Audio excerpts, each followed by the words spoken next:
झारखंड के प्रथम मुख्यमंत्री माननीय बाबूलाल मरांडी जी उपस्थित है।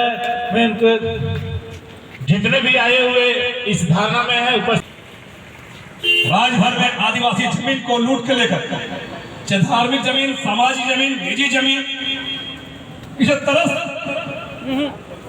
लंबे समय से जो त्रस्त है, इन तमाम चीजों को देखते हुए झारखंड प्रदेश का जो हाल है ये आदिवासी समाज समझ सकता है। जो आदिवासी का जो दर्द है आदिवासी समझ सकता है। जिस विश्वास के साथ झारखंड प्रदेश 7 हेडलाइंस, आईना सच का। मुख्यमंत्री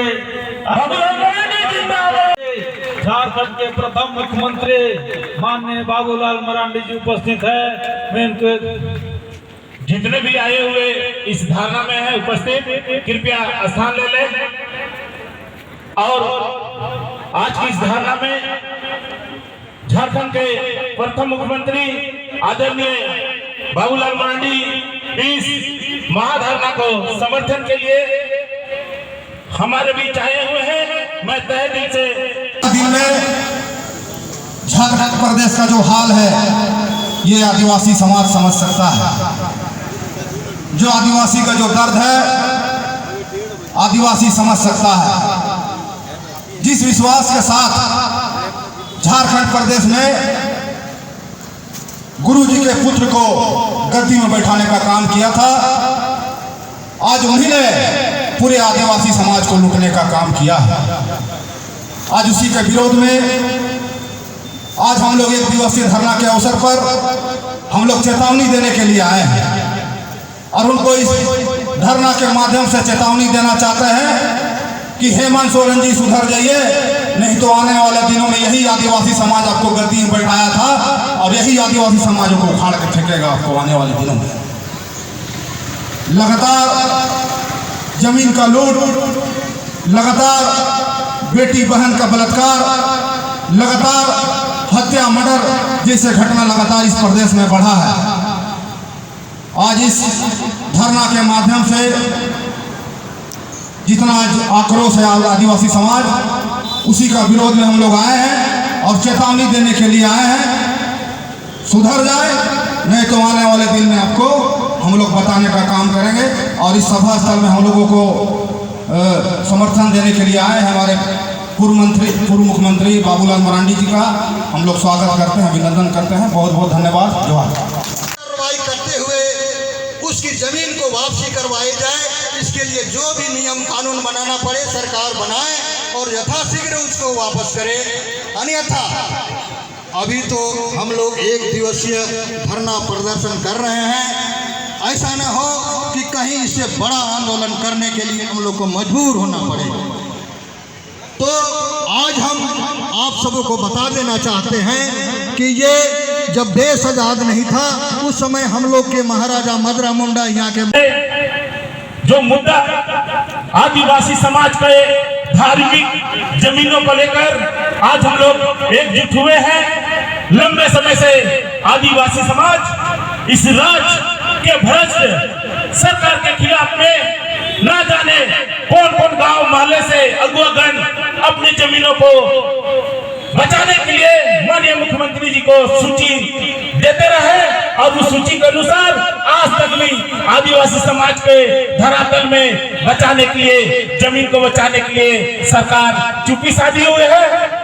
उसके खिलाफ में आज तमाम आदिवासी संगठन एकजुट होकर हम लोग उनके कानों तक बात को डालना चाहते हैं कि जान जाइए, नहीं तो सत्ता से जाने के लिए कोई आपको रोक नहीं सकता। इस झारखंड में जब जब आदिवासी जगता है तब तब झारखंड में सरकार बदलता है। तो निश्चित रूप से हम लोग कह सकते हैं कि हेमंत सोरेन जी के कार्यकाल में जिस प्रकार से झारखंड में जमीन का लूट, हत्या, मर्डर, छिनताई हो रहा है, कहीं न कहीं झारखंड को कौन दिशा में ले जाने का वो काम कर रहे हैं नहीं जानते हैं। तो निश्चित रूप से पूरे आदिवासी समाज उसके खिलाफ में हम लोग पुतला दहन पूरे राज्य में करेंगे।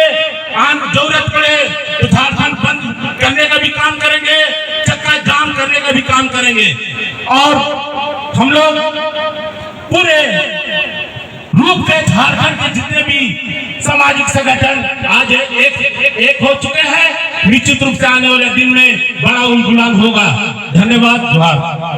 का कारण यही है कि हम लोग कैसे घट गए, कैसे कम हो गए। एक तो हम लोगों की जमीन पर कल कारखाना खुला, बड़े बड़े कारखाना खुला, जहां गांव के गांव उजाड़ गए, विस्थापित हो गए। कारखाना खुला लेकिन लोगों को कहीं पुनर्वास नहीं किया गया। उसके लिए भी सरकार से मैंने बार बार कहा कि भाई आप कम से कम एक पुनर्गठन आयोग तो गठित करिए, पुनर्वास आयोग, विस्थापन पुनर्वास आयोग, ताकि जिन लोगों को अभी तक न्याय नहीं मिला है तो अब झारखंड बनने के बाद तो कम से कम न्याय मिलना चाहिए। अब उन लोगों को ठीक है कारखाना हम नहीं हटाएंगे, लेकिन जो लोग यहाँ वहाँ यूं ही पड़े हैं, रोज जमीन के लिए, घर के लिए लोग संघर्ष कर रहे हैं, कम से कम उनको तो संघर्ष नहीं करना पड़ेगा। लेकिन कोई उस पर कोई ध्यान नहीं दे रहा है।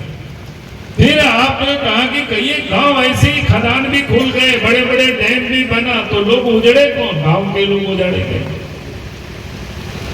और फिर बाहर से कल कारखाना खुला तो बाहर से भी लोग आए, तो पॉपुलेशन स्वाभाविक रूप से बाकी में वृद्धि हुई। लेकिन हमारी जनसंख्या कम है, और जनसंख्या कम होता है तो इसका दुष्परिणाम क्या होता है कि आज संविधान में व्यवस्था क्या है कि आबादी के अनुपात आपको केंद्रीय सेवाओं में भी, राज्य के सेवाओं में भी आपको नौकरी में रिजर्वेशन हो। अभी जो हमें मिल रहा है विधानसभा लोकसभा में भी सीटें आबादी के अनुपात ही आपको मिलेगा। और इसीलिए आप देखें पिछले बार झारखंड में क्या कहते हैं उसको परिसीमन नहीं हुआ, क्योंकि आदिवासियों की आज जो 5 लोकसभा सीट था उसमें 1 सीट घट रहा है, क्योंकि हमारी आबादी कम हो गई।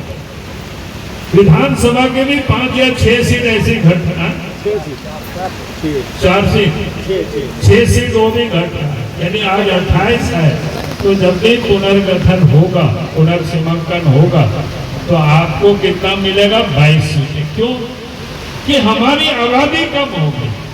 तो अब इसके लिए कौन जिम्मेवार है? भाई आप इस देश में या दुनिया में आप देखते होंगे जानवर की भी कमी होती है तो वो चिंतित होते हैं। अब पशु पक्षी कम हो गए, गीत कम हो रहे हैं, कौवे कम हो रहे हैं, तो वैज्ञानिक लोग भी लगा करके सरकार पैसे खर्च करती है और उस पर रिसर्च करती है कैसे कम हुआ, और उस आबादी को बढ़ाने के लिए भी पैसे खर्च करती है कि इसको कैसे बढ़ाया जाए। और यहाँ तो इतनी बड़ी संख्या में मानव जाति के एक समूह है जो समूल नष्ट हो रहा है, समाप्त हो रहा है, और उसके बाद भी सरकार चिंता नहीं कर रही है।